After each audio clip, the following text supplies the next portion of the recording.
오늘 말씀은 요한계시록 1장 4절부터 8절의 말씀입니다. 요한은 아시아에 있는 7교회에 편지하노니 이제도 계시고 전에도 계셨고 장차 오시리와 그의 보좌 앞에 있는 7영과 또 충성된 증인으로 죽은 자 가운데서 먼저 나시고 땅의 임금들의 머리가 되신 예수 그리스도로 말미암아 은혜와 평강이 너희에게 있기를 원하노라. 우리를 사랑하사 그의 피로 우리 죄에서 우리를 해방하시고 그의 아버지 하나님을 위하여 우리를 나라와 제사장으로 삼으신 그에게 영광과 능력이 세세토록 있기를 원하노라. 아멘. 볼지어다 그가 구름을 타고 오시리라. 각 사람의 눈이 그를 보겠고 그를 찌른 자들도 볼 것이요 땅에 있는 모든 족속이 그로 말미암아 애곡하리니 그러하리라. 아멘.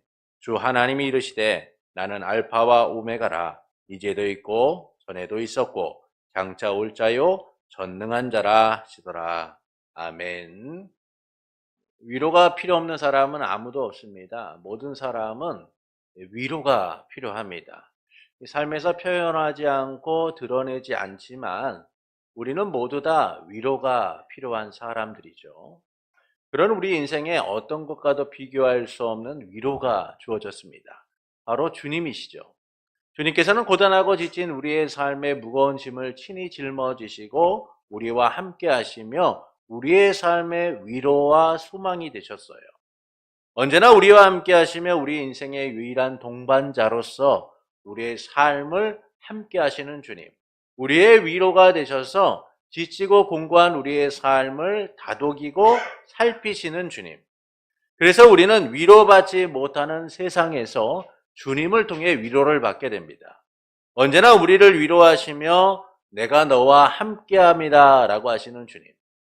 그 주님 안에서 한 가족이 되어서 함께하는 성도 여러분을 예수님의 이름으로 축복합니다. 예수 그리스도의 계시가 사도 요한에게 주어집니다. 이는 예수 그리스도를 통하여서 이루실 일에 대하여 말씀하고 있는 것이죠. 예수 그리스도의 계시는 예수님이 계시하신 것으로 그분에 관한 내용들을 담고 있는 겁니다. 그러니까 이 계시는 반드시 속히 될 일, 일어날 일으로서 예수 그리스도를 통하여 완성될 것을 담고 있죠. 그래서 읽는 자와 듣는 자, 그 가운데 기록한 것을 지키는 자들이 복이 있는데 때가 가까웠다라고 말씀합니다.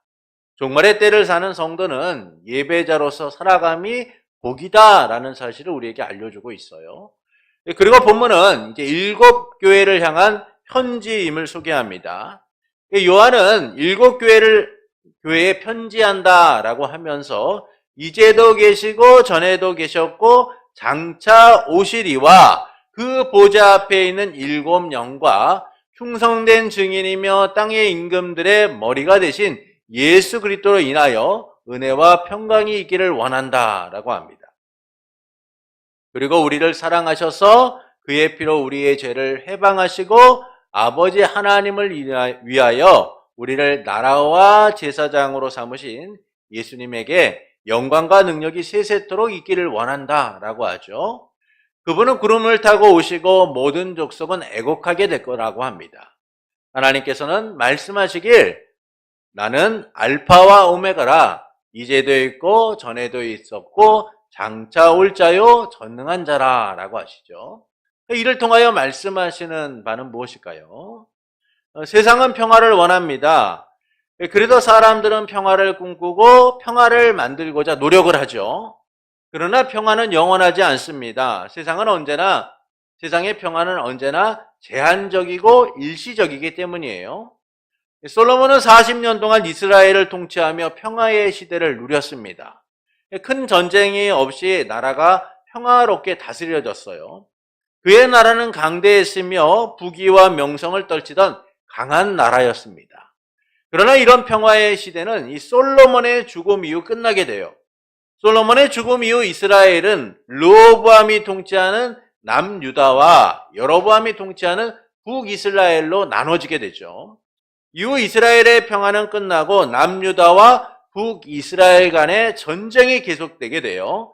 열왕기상 15장 6절부터 7절은 이렇게 말씀합니다. 르호보암과 여로보암 사이에 사는 날 동안 전쟁이 있었더니 아비암과 여로보암 사이에도 전쟁이 있으니라. 아비암의 남은 사적과 그의 행한 모든 일은 유대왕 역대지략에 기록되지 않았느냐. 르호보암과 여로보암 사이의 전쟁이 일평생 동안 계속되게 됩니다. 그런데 문제는 이 르호보암이 죽고 나서 전쟁이 끝인 것이 아니라 르호보암의 아들이었던 아비암이 왕이 된 이후에도 그 전쟁은 멈추지 않고 계속되었다라는 것이죠. 이처럼 사람들은 평화를 원하지만 평화의 시대는 영원하지 않아요. 오히려 분쟁과 갈등의 시대가 지속되고 더 연장될 뿐이죠. 그런데도 사도 요한은 은혜와 평강이 있기를 원한다라고 합니다. 은혜와 평강이 있기를 원한다라고 하죠. 고난받는 성도들에게 이보다 절실한 것은 없을 거예요. 그러나 평화를 이루는 것만큼 지속하는 일은 어렵습니다. 이 점에서 은혜와 평강을 원한다라는 것은 이 편지를 받는 교회를 향한 일반적인 인사처럼 보입니다. 이를 우리는 이 바울 서신에서 자주 보게 돼요. 이 바울은 교회들을 향하여 편지를 보내면서 항상 이렇게 인사합니다. 하나님 아버지와 주 예수 그리스도로 말미암아 은혜와 평강이 있기를 원하노라. 앞의 내용들은 조금 바뀌어도 은혜와 평강이 있기를 원한다라는 인사말은 항상 바울의 서신서에는 쓰여졌습니다. 이 점에서 사도 요한의 인사말도 일반적인 인사와 다른 바 없는 것처럼 보이죠. 그러나 사도 요한의 인사는 이 바울 선신의 인사말과는 좀 다른 모습이 있습니다. 그것은 바로 삼위일체 하나님으로 인하여 인사하고 있다라는 거예요. 서신서에서 일반적으로 볼 수 없는 아주 특이한 인사를 하고 있다라는 겁니다. 이 점에서 사도 요한의 인사말은 어떤 의도가 있다라는 사실을 우리가 발견하게 되는 거예요. 그럼 왜 사도 요한은 고난의 현장에 있는 성도들을 향하여 일곱 교회를 향하여 삼위일체 하나님으로 인하여 은혜와 평강이 있기를 원한다라고 할까요? 이를 통하여 말씀하시는 바는 무엇일까요? 은혜와 평강을 주시는 삼위일체 하나님에 대하여 말씀하고 있는 거예요. 은혜와 평강을 주시는 분이 삼위일체 하나님이시다라는 사실을 선언하고 있는 겁니다. 그러니까 본문은 은혜와 평강이 주시는 분이 누구인가를 알려주면서 고난의 현장 가운데 있는 성도들을 위로하고 있는 거예요. 은혜와 평강을 주시는 분이 삼위일체 하나님이심을 선언하므로 성도의 위로는 하나님에 의하여 궁극적으로 이루어지게 될 것이다 라는 사실을 선언하고 있는 겁니다. 삼위일체 하나님이 가져다 주실 은혜와 평강, 이 영원한 은혜와 평강을 기대하게 하는 것이죠. 사도 요한은 아시아에 있는 7 교회에 편지를 한다라고 합니다. 우리가 요한계시록 2장과 3장에 보면 7 교회가 이렇게 소개되고 있죠. 에베소 교회, 서머나 교회, 버가모 교회, 두아디라 교회, 사대 교회, 빌라델비아 교회, 라오디아 교회를 소개해주고 있습니다. 그런데 오늘 7 교회에 편지한다라고 할 때 이 7 교회는 2장과 3장에서 이야기하는 7 교회를 이야기하는 것만으로 끝나지 않아요. 주님의 모든 교회를 이야기해주고 있는 겁니다. 왜냐하면 7이라는 숫자가 성경적으로 7이라는 숫자가 완전하다라는 의미를 갖고 있기 때문이에요. 완전하다라는 의미를 갖고 있습니다. 7은 완성의 의미를 가진 상징적인 숫자로 받아들여져요. 그래서 7 교회라는 말은 과거와 현재와 미래에 있는 모든 교회를 포함하고 있는 것이죠.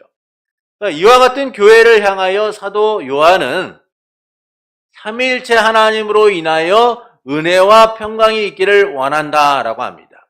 모든 교회에 은혜와 평강이 있기를 원한다고 선언하고 있는 것이죠.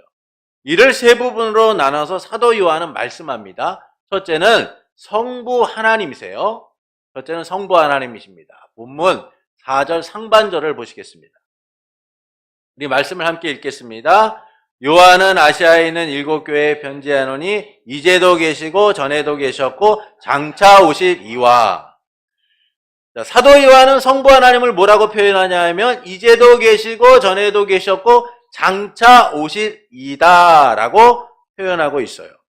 이와 같은 성부 하나님에 대한 표현을 우리는 이 출애굽기 3장 13절부터 14절에서 확인하게 됩니다. 출애굽기 3장 13절부터 14절을 함께 읽겠습니다. 모세가 하나님께 아뢰되 내가 이스라엘 자손에게 가서 이르기를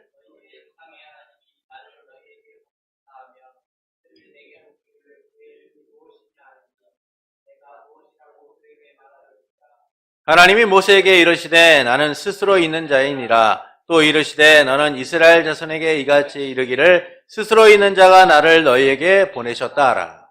하나님께서는 목자로 40년 동안 살았던 이 모세를 이집트로 보내시고자 하죠. 모세는 여러 이유를 들어서 하나님의 명령을 거부하고자 했습니다. 이때 모세가 하나님께 이스라엘 자손이 하나님의 이름을 묻는다면 내가 뭐라고 말해야 합니까? 라고 묻게 되죠. 그러자 하나님께서는 나는 스스로 있는 자다 라고 말씀하세요. 나는 스스로 있는 자다. 이 스스로 있는 자라는 표현은 세상의 모든 것들을 초월하여 존재하시는 분이라는 거예요. 과거와 현재, 미래 어떤 원인이나 동력이 없이 스스로 존재하시는 분, 바로 그분이 하나님이시다라고 말씀하고 있는 것이죠. 그러니까 이처럼 하나님은 과거와 현재와 미래 모든 시간과 공간을 초월하여 스스로 계시는 분이다라는 겁니다. 그래서 사도 요한은 성부 하나님을 이제도 계시고 전에도 계셨고 장차 오시리다 라고 소개하고 있죠. 그리고 하나님께서는 본문 8절에서 자신을 이렇게 말씀하세요. 나는 알파와 오메가라. 이제도 있고 전에도 있었고 장차 올 자요 전능한 자다 라고 하세요. 그러니까 여기서 알파와 오메가는 이 헬라어 알파벳의 첫 단어와 마지막 단어를 이야기해 주는 겁니다. 그러니까 이와 같은 알파와 오메가라는 표현은 요한계시록에서 2번 정도 더 나옵니다. 21장에서는 하나님에 대한 표현으로서 나오고 22장에서는 예수님에 대한 표현으로서 나와요. 이는 하나님의 칭호로서 하나님의 주권을 강조하고 있는 것이죠. 그분께서 시작과 끝으로서 이제도 있고 전에도 계시고 장차 오시는 분으로서 주권적으로 그 모든 일을 행하시는 분이다라는 사실을 알려주고 있는 겁니다. 그러나 우리는 이 말씀에서 미래가 존재하지 않는다라는 사실을 발견해요. 이제도 계시고 전에도 계셨고 그런데 앞으로도 계시는 분이다라고 설명하지 않고 뭐라고 말씀합니까? 장차 오시는 이다라고 표현하고 있어요. 이는 하나님께서 미래에도 영원히 존재하시는 분이다라고만 말하는 것이 아니라 현재에 오시는 분이다라는 사실을 알려주고 있는 현재에 오시는 분이다. 우리의 현재에 오셔서 역사하시는 분, 우리의 미래를 만드시는 분이 누구시냐? 바로 성부 하나님이시다라는 겁니다. 그래서 우리의 미래가 존재하고 우리의 미래가 완성되고 우리의 미래가 시작되는 일은 누구로부터 비롯되는 겁니까? 장차 오시는 분. 우리의 현재에 오셔서 우리의 미래를 만드시는 하나님을 통하여 우리의 미래가 존재한다는 거예요. 여러분, 이 말씀이 얼마나 놀라운 말씀입니까?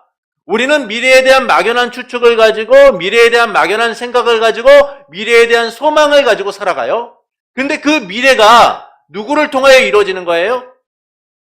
이제도 계시고 전에도 계시고 장차 오시는 분. 우리의 현재에 오셔서 그 미래가 존재하도록 만드시는 하나님을 통해서 우리의 미래가 만들어진다는 거예요. 이 얼마나 놀라운 말씀이에요. 하나님께서 우리의 가운데 함께 하셔서 우리의 삶을 만들어 가시는 분, 역사하시는 분이라는 것이죠. 그래서 장차 오시는 하나님을 통하여 우리의 미래가 존재하는 거예요. 현재에 오셔서 미래를 만드시는 분, 그분이 누구시냐? 성부 하나님이시다라는 겁니다. 그런데 그분이 누구라고 설명됩니까? 전능하신 하나님이다라고 선언하고 계세요. 전능하신 하나님이다. 여기서 전능하신 하나님이라는 표현은 전쟁과 관련된 표현으로서 자주 사용됩니다. 이것은 하나님께서 최종적 승리를 가져오시는 분이다 라는 사실을 말씀해주고 있는 것이죠. 전능하신 하나님께서 우리 인생의 대적을 물리치시고 우리를 위하여 친히 싸우셔서 최종적 승리를 가져오시는 분이다 라는 거예요. 우리의 현재에 오셔서 미래를 만드시는 주님이 우리의 삶이 최종적으로 승리하도록 만드시는 분이다라는 것이죠. 이는 현재의 고난 가운데 놓여있는 모든 교회를 향하여, 모든 성도를 향하여 하나님의 최종적 승리에 대한 선언인 것이고, 왜 우리들에게 소망이 있는가를 말씀해주고 있는 거예요. 성부 하나님께서 우리의 현재에 오셔서 친히 싸우셔서 우리의 미래가 승리하도록 만드시기 때문이다 라는 겁니다. 둘째는 성령 하나님이세요. 본문 4절 하반절을 보시면 그의 보좌 앞에 있는 7 영과라고 표현돼요. 보좌 앞에 있는 7 영과. 사도 요한은 성령 하나님을 7 영이다 라고 표현해요. 이는 스가랴 4장을 배경으로 하는 성령의 상징적 표현이다 라고 말할 수 있습니다. 스가랴 4장에 보면은 스가랴 선지자가 7 등잔과 2 감람나무를 보게 됩니다. 이 7 등잔과 2 감람나무를 본 스가랴 선지자가 천사에게 물어보죠. 이것이 무엇입니까? 라고 물어봐요. 이것이 무엇입니까? 그러자 천사는 7 등잔을 온 세상을 두루 행하는 여호와의 눈이다 라고 설명을 합니다. 스가랴 4장 10절을 보시겠습니다. 함께 읽겠습니다. 작은 일의 날이라고 멸시하는 자가 누구냐? 사람들이 스룹바벨의 손에 다림줄이 있음을 보고 기뻐하리라. 이 7은 온 세상에 두루 다니는 여호와의 눈이라 하니라. 여기서 7 영이라는 표현을 쓰지 않고 7 등잔이라고 표현하면서 이 7 등잔을 여호와의 눈이다 라고 표현하고 있어요. 이렇게 보면 성령과 이 7 등잔이 별 관계가 없는 것처럼 보이지만 스가랴 4장 6절에 보면은 우리는 이 관계성을 확인하게 됩니다. 스가랴 4장 6절입니다. 함께 읽겠습니다. 그가 내게 대답하여 이르시되 여호와께서 스룹바벨에게 하신 말씀이 이러하니라. 만군의 여호와께서 말씀하시되 이는 힘으로 되지 아니하며 능력으로 되지 아니하고 오직 나의 영으로 되느니라. 자, 7 등잔을 여호와의 눈이라고 표현하고 있는데 이 7 눈이 어떤 일을 합니까? 온 세상을 두루 다닌다라는 거예요. 근데 이 일을 누가 하냐면 하나님의 영으로서 행한다라는 겁니다. 이 점에서 성령의 활동과 연결되었다라는 점에서 7 등잔은 여호와의 눈으로서 활동하는 성령님이다라고 우리가 말할 수 있는 것이죠. 그리고 요한계시록 5장 6절은 이 여호와의 눈에 대한 실체를 우리에게 설명해 주고 있어요. 함께 읽겠습니다. 내가 또 보니 보좌와 내 생물과 장로들 사이에 한 어린 양이 서 있는데 일찍이 죽임을 당한 것 같더라. 그에게 7 뿔과 7 눈이 있으니 이 눈들은 온 땅에 보내심을 받은 하나님의 7 영이더라. 스가랴 선지자가 7 등잔을 온 세상에 두루 다니는 여호와의 눈이다 라고 스가랴서가 말씀하고 있는데, 이를 배경으로 해서 사도 요한도 어린 양 예수 그리스도에게 있는 7 눈이 온 땅에 보냄을 받은 하나님의 7 영이다 라고 표현하고 있어요. 그러니까 스가랴 스가랴서에서 말씀하는 내용과 이 요한계시록이 말씀하는 내용이 일치하다라는 사실을 우리가 확인하게 되는 것이죠. 이 점에서 7 영은 그 성령님을 우리가 가르친다라고 말할 수 있습니다. 이는 온 세상에 보냄을 받아 성부 하나님과 성자 예수님의 사역을 효과적으로 행하시는 분, 그분이 바로 7 영인 성령님이다 라는 사실을 말씀해주고 있는 거예요. 특히 7 영이라는 표현에서 우리가 볼 때 이 온 세상을 두루 다니는 성령님께서 7 영이라고 표현하는 것은 그분이 하나님의 권능을 완전하게 성취하시는 분이다 라는 사실을 우리에게 알려주고 있다라는 겁니다. 셋째는 성자 예수님에 대하여 말씀하죠. 본문 5절 상반절에 보시면 이렇게 말씀합니다. 또 충성된 증인으로 죽은 자 가운데서 먼저 나시고 땅의 임금들의 머리가 되신 예수 그리스도로 말미암아 은혜와 평강이 너에게 있기를 원하노라. 여기서 예수님에 대한 표현을 세 부분으로 얘기해요. 충성된 증인, 죽은 자 가운데서 먼저 나신 자, 땅의 임금들의 머리다라고 표현하고 있어요. 이 충성된 증인은 예수님의 죽음을 말씀하고 있는 겁니다. 하나님의 사명을 따라 신실하게 생명을 내어놓으신 그분이 누구냐? 충성된 증인이신 예수 그리스도다라는 것이죠. 죽은 자 가운데서 먼저 나셨다라는 것은 예수님의 부활을 말씀하고 있는 거예요. 부활의 첫 열매로서 우리 부활 소망의 근거가 되시는 분이다라는 겁니다. 그리고 땅의 임금들의 머리가 되신다라는 것은 예수님의 다스리심을 말씀하고 있는 거예요. 곧 예수님께서 이 세상을 통치하시는 분이다라는 사실을 말씀하고 있는 거예요. 이처럼 예수님에 대한 칭호는 그분의 십자가의 죽음과 부활, 다스리심을 말씀하고 있는 겁니다. 그리고 이를 통하여 우리는 은혜와 평강을 누리게 된다라는 겁니다. 예수님으로 말미암아 은혜와 평강을 누리게 된다라는 것이죠. 그리고 본문은 왜 우리가 예수님으로 인하여 은혜와 평강을 누리게 되는가를 이 두 가지로 말씀해 주고 있어요. 첫 번째는 그의 피로 우리 죄에서 해방하셨기 때문이다라는 겁니다. 그분의 피로 우리를 죄에서 해방하셨다라는 것이죠. 본문 5절 하반절에 보시면 우리를 사랑하사 그의 피로 우리 죄에서 우리를 해방하시고 라고 말씀해요. 예수님께서 우리를 사랑하셔서 십자가에서 피 흘리심을 통하여 단번에 우리의 죄를 씻어 정결하게 하셨다는 겁니다. 그래서 우리는 더는 죄와 사망이 주관하지 않는 삶을 살아가게 된 것이죠. 죄와 사망에 구속된 인생에서 생명으로 옮겨져 참 자유를 누리게 되었다라는 겁니다. 그래서 우리는 주님의 영원하신 사랑으로 자유함을 누린 자들이 되었다는 것이죠. 두 번째는 우리를 나라와 제사장으로 삼으신 거예요. 본문 6절입니다. 함께 읽겠습니다. 그의 아버지 하나님을 위하여 우리를 나라와 제사장으로 삼으신 그에게 영광과 능력이 세세토록 있기를 원하노라. 아멘. 예수님의 피 흘리심을 통한 대속은 우리를 해방시켰을 뿐만 아니라 우리를 나라와 제사장으로 삼으셨다는 거예요. 영적 출애굽을 통하여 하나님 나라 백성이 되게 하신 겁니다. 하나님께서는요, 이스라엘 백성을 출애굽시키신 이후에 시내산에서 그들에게 언약을 제의하십니다. 그들에게 언약을 제의하시면서 내 소유가 되고 제사장 나라가 되며 거룩한 백성이 될 것이다 라고 말씀하시죠. 이처럼 하나님께서는 그의 택한 백성을 백성 삼아 나라와 제사장이 되도록 하셨다라는 겁니다. 그리고 우리 주 예수 그리스도께서는 아버지 하나님을 위하여 우리를 나라와 제사장이 되도록 만드신 거예요. 그래서 베드로는 이렇게 고백합니다. 예수 그리스도의 대속을 통하여 우리에게 이루어진 은혜에 대하여 이렇게 설명해요. 너희는 택하신 족속이요 왕 같은 제사장들이요 거룩한 나라요 소유된 백성이 되었다라고 말씀해요.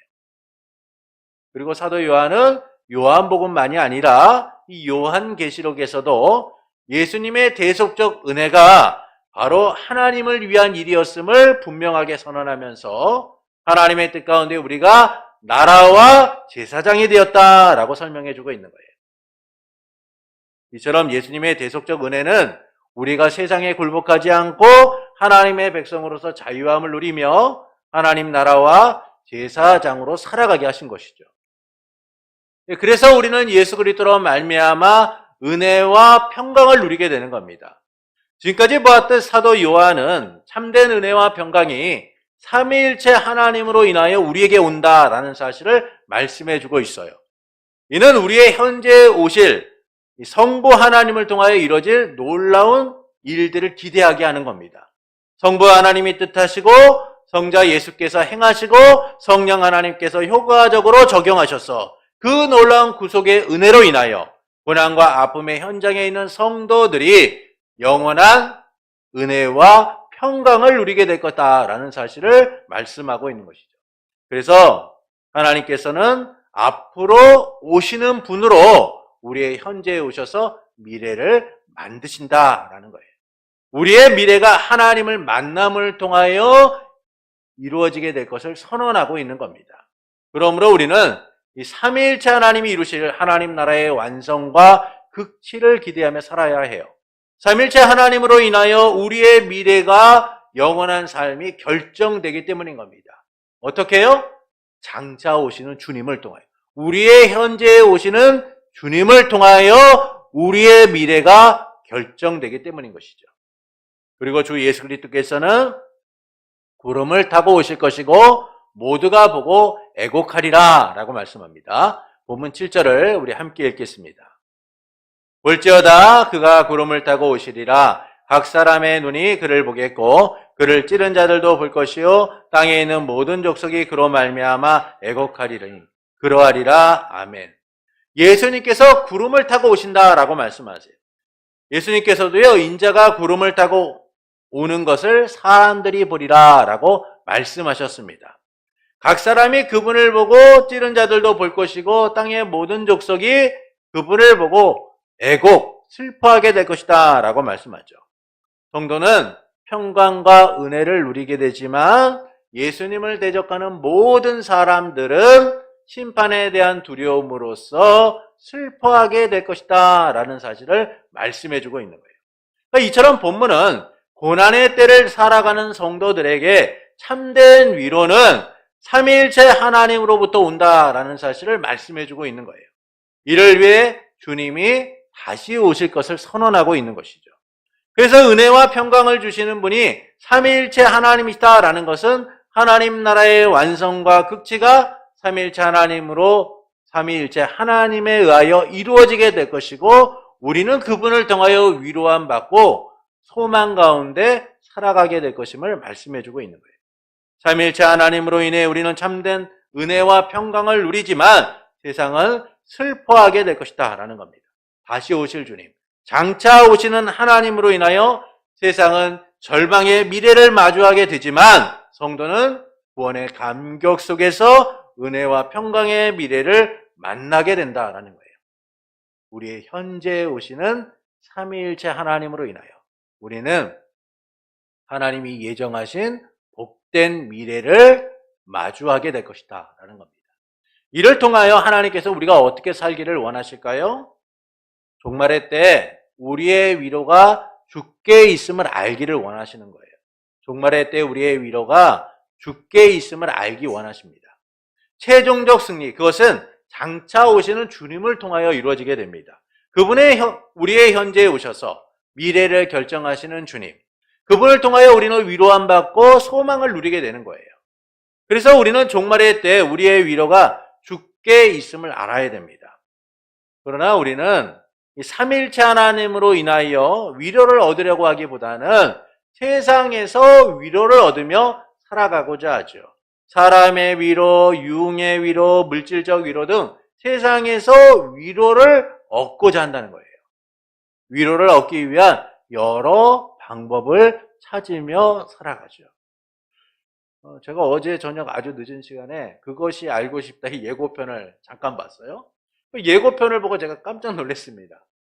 그 예고편이 뭐냐면 AI 시대 AI를 연인으로 생각하며 살아가는 사람들. AI한테 물어본다는 거예요. 야, 나 어떻게 해야 되지? 그러면 AI가 자기에게 맞는 아름다운 언어들을 사용한다는 겁니다. 그래서 요즘 사람들이요, 그 AI와의 대화를 통하여서 자기의 위로를 얻고 자기의 만족을 누리고 살아가는 이들이 차츰 늘어가고 있다는 거예요. 여러분, 이처럼 세상은요, 끊임없이 자기를 위한 위로를 찾아가고자 합니다. 내 삶의 위로를 얻고자 여러 가지 방법들을 찾는 것이죠. 그래서 어떤 사람들은 물질적인 것들, 어떤 사람들은 쾌락적인 것들, 어떤 사람들은 이 세상에서 여러 가지 위로의 방법들을 찾아가면서 자기의 삶의 만족을 누리고자 위안을 받고자 노력하며 살아가요. 왜 사람들은 이처럼 세상의 방법을 통하여 위로받고자 할까요? 그것은 위로가 우리가 원하는 때 오지 않고 우리의 힘으로 위로를 얻으며 살아가고자 하기 때문이에요. 여러분, 하나님이 주시는 위로가 우리가 원하는 때마다 찾아옵니까? 하나님이 주시는 위로가 우리가 원하는 시기에 찾아오나요? 그렇지 않아요. 하나님의 때에 하나님의 방법을 통하여 우리에게 찾아와요. 그래서 때로는 고되고 힘든 삶을 살아가는 우리 속에 위로가 없는 것 같은 그런 느낌을 받을 때가 있죠. 하나님이 도대체 내게 무엇을 하지? 하나님 정말 역사하고 계시는가? 이런 생각이 들 정도로 우리는 살아가면서 겪는 이 고난 때문에 위로함을 받지 못하고 살고 있다라는 생각을 할 때가 있어요. 그래서 사람들은 어떻게든 이 나의 공허한 마음들, 나의 위로받지 못하는 이 마음들을 회복하고자 자기의 방식을 찾아갑니다. 하나님이 위로하실 때를 기다리기보다는 내 방식으로 위로의 방법들을 찾고 내 방식대로 위로받고자 하는 것이죠. 당장 내 삶에 위로가 필요하니까. 당장 내 삶에 위로가 필요하니까. 위로가 필요 없는 사람은 아무도 없어요. 모두 다 위로가 필요합니다. 그래서 사람들은 자기 상처와 아픔을 숨긴 채 살아가면서 위로받기를 갈망해요. 아내에게 위로받기를 원하고 남편에게 위로받기를 원하고 자식에게 위로받기를 원하고 세상 속에서 함께하는 누군가에게 위로받기를 갈급하며 살아가요. 자기 삶을 보상받고 위로받을 수 있는 방법을 찾고자 노력합니다. 그러다 보니까 하나님의 위로를 기다리기보다는 내 방식과 뜻대로 위로받으려며 살아가고자 하죠. 상처 있고 아픈 내 삶의 위로가 지금 당장 필요하다고 느끼기 때문이에요. 그러나 세상의 위로는 온전하지가 않죠. 그래서 사람들은 또 다른 위로를 찾게 돼요. 또 다른 위로를 찾게 돼요. 엘가나에게는 2명의 아내가 있었습니다. 한나와 브닌나였어요. 이 브닌나는 자식이 있는 반면에 한나는 자녀가 없었습니다. 이런 한나를 엘가나는 너무나 사랑했어요.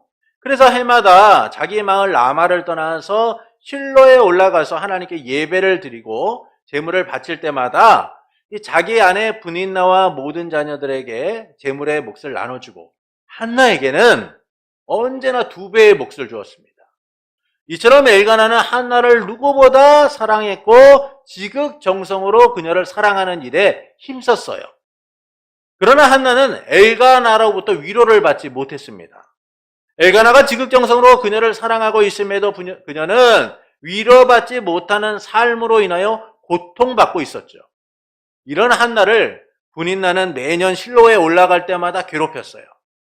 이 일로 한나는 마음이 너무나 괴롭고 힘들어 울며 아무것도 먹지 않았습니다.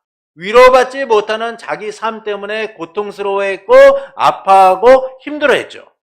이런 한나의 모습을 본 엘가나는 왜 울고 먹지 않느냐라고 하면서 자신이 10명의 아들들보다 더 낫지 않겠느냐라고 하며 그녀를 위로하고자 노력했어요. 그러나 한나는 위로받지 못합니다. 여전히 그녀는 위로받지 못하는 여성이었고 아파하는 사람이었죠. 그래서 그녀는 하나님 앞에 간절하게 기도합니다. 그때 하나님께서 그녀를 기억하셔서 임신하게 하시죠. 이처럼 세상의 위로는 온전한 만족을 주지 못해요. 오직 하나님이 우리를 위로하실 때 우리는 그 위로를 통하여 평안을 누리게 되는 겁니다. 그럼에도 사람들은 세상의 위로를 통하여 위안받고자 방법을 찾고 몸부림치며 살아가게 되죠. 그러나 우리 인생의 유일한 위로는 주님이신 거예요. 주님은 위로받지 못하는 우리에게 찾아오셔서 친히 위로하십니다. 기억하셔서 위로하시고 따스한 손길로 우리를 감싸주시고 고단하고 지친 삶 가운데 있는 우리를 찾아오셔서 위로하시죠. 언제나 현재 오셔서 우리의 미래를 복되게 하시는 주님, 그 주님이 우리의 삶 가운데 찾아와 위로하고 계신 거예요. 고난의 현장 가운데 아파하는 우리, 삶의 현장 속에서 힘들어하고 있는 우리, 여러 가지 삶의 문제로 인하여 낙담하고 있는 우리에게 찾아오셔서 우리를 위로하시고 그 미래를 복되게 하시는 주님, 그 주님이 우리와 함께 하시며 우리의 미래를 만들어 가시는 거예요. 그래서 우리는 세상처럼 위로받기 위해 힘쓰거나 방법을 찾아서는 안 됩니다. 우리의 위로가 주께 있음을 알고 주님이 오실 때를 기다려야 되는 거예요. 주님이 우리에게 위로하실 때를 기다려야 하는 겁니다. 우리의 삶에 조용히 찾아오셔서 위로하시는 주님, 상처 입은 우리의 영혼과 삶을 회복시키시는 주님, 그 주님이 우리를 얼마나 사랑하시는지, 그 주님이 어떻게 우리의 삶에 역사하실지를 기대하며 기다릴 수 있어야 돼요. 그때 우리의 위로가 주께 있음을 알게 되는 겁니다.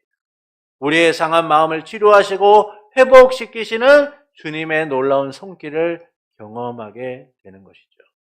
그러므로 세상의 위로가 아니라 장차 오시는 주님으로부터 위로받기를 원하는 성도가 되는 것은 어떨까요? 주님만이 내 삶의 위로가 되심을 인정하고 주님의 위로를 기다리는 성도가 되시는 것은 어떨까요?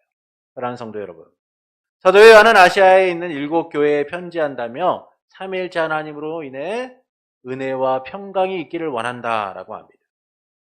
이는 은혜와 평강을 주시는 삼위일체 하나님에 대하여 말씀하고 있는 거예요. 은혜와 평강을 주시는 분이 삼위일체 하나님이심을 선언하므로 성도의 위로는 하나님에 의하여 궁극적으로 이루어지게 될 것임을 선언하고 있는 겁니다. 그래서 사도 요한은 이 삼위일체 하나님에 대하여 말씀하죠. 첫째는 성부 하나님이세요. 성부 하나님께서는 이제도 계시고 전에도 계셨고 장차 오시는 분이에요. 우리의 현재 오셔서 우리의 미래를 만드시는 분.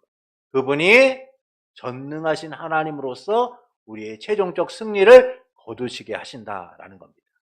둘째는 성령 하나님이시죠. 성령 하나님은 7 영으로 표현되고 있고 계시록 5장 6절은 성령께서 온 세상에 보냄을 받아 성부 하나님과 성자 예수님의 사역을 효과적으로 행하신다라는 사실을 알려주고 있어요. 셋째는 성자 예수님이십니다. 예수님은 충성된 증인, 죽은 자 가운데서 먼저 나신 자, 땅의 임금들의 머리다라고 표현하는데 이는 예수님의 십자가의 죽음과 부활, 다스림에 대하여 말씀하고 있는 것이죠.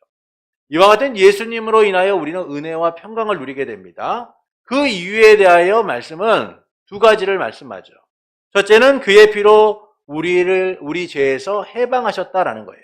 둘째는 우리를 하나님을 위하여 나라와 제사장이 되게 하셨다는 겁니다.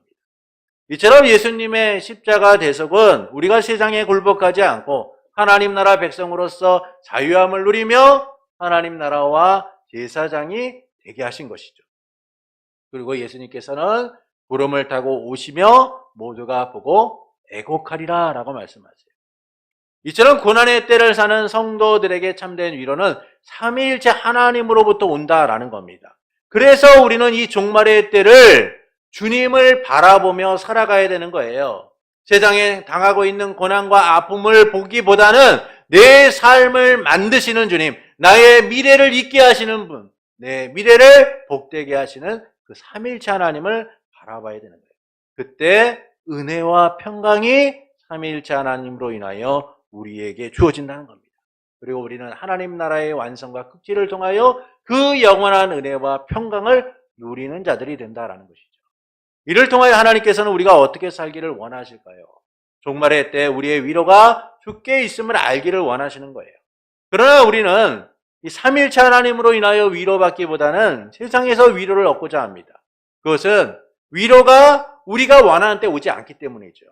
그래서 우리의 힘으로 위로를 얻고자 그 방법을 찾고자 우리는 애쓰며 살아가는 거예요. 그러나 세상의 위로는 온전하지 않기에 사람들은 끊임없이 위로를 찾으며 살아가는 거예요.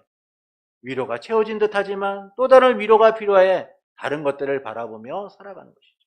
그래서 우리는 세상에서 위로받기 힘쓰기보다는 오직 우리의 위로가 주께 있음을 알고 주님의 때를 기다리는 자들이 되어야 한다는 겁니다. 주님만이 내 삶의 참 위로가 되셔서 우리에게 오실 것이기 때문이죠.